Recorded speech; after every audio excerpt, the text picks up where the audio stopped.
Is there potentially a chance that Marvel Studios will soon find themselves without Kevin Feige leading the way? I personally do not believe this at all, but many of you have asked me to talk about it because it's been out there and people are talking about the possibility. So let's get to that. Let's talk about the rumors and reports that Kevin Feige is threatening to quit Marvel Studios over the whole Black Widow situation.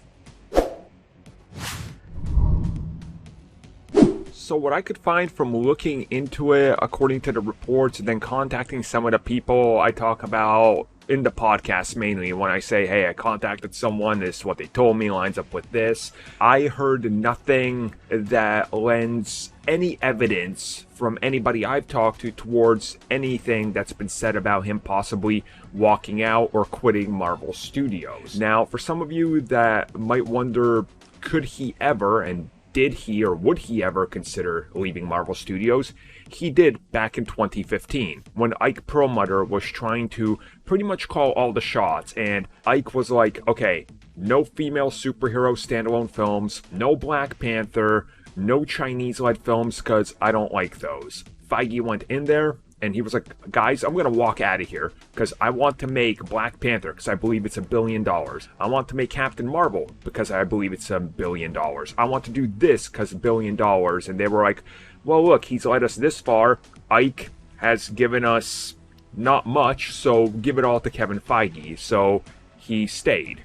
Black Widow, this whole situation is nowhere near on par with that situation. So unless Marvel Studios went 100% behind Kevin Feige's back the entire time, even though he was telling them no constantly, and they just told him to just outright be quiet and shut the door in his face, he's staying.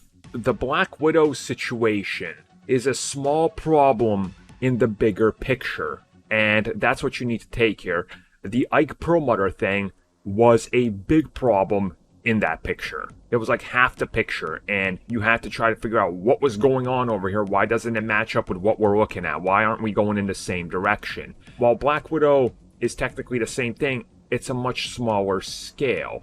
And Disney wanted to incentivize people to stay on Disney Plus, to give them a big blockbuster, a couple of them, and Black Widow just happened to be this sort of sacrificial film because they were running up against a wall.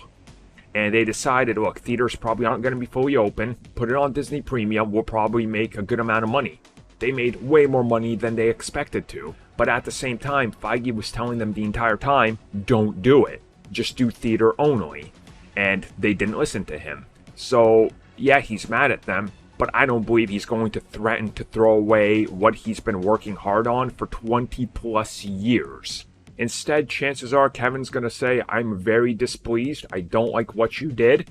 Now, in order to come back to my good graces, you guys need to give me a couple projects that maybe you were considering too risky. Like my Werewolf by Night project. Like my Kazar project. I'm going to keep mentioning Kazar until it happens, so deal with it. And Marvel Studios, to make him happy, just goes, fine, get your stupid Kazar project or whatever you want. Because remember, this is exactly why we have Shang-Chi, Captain Marvel, Black Panther, and Ant-Man.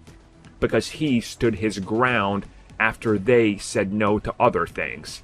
So he'll get his way after this. He's not walking away.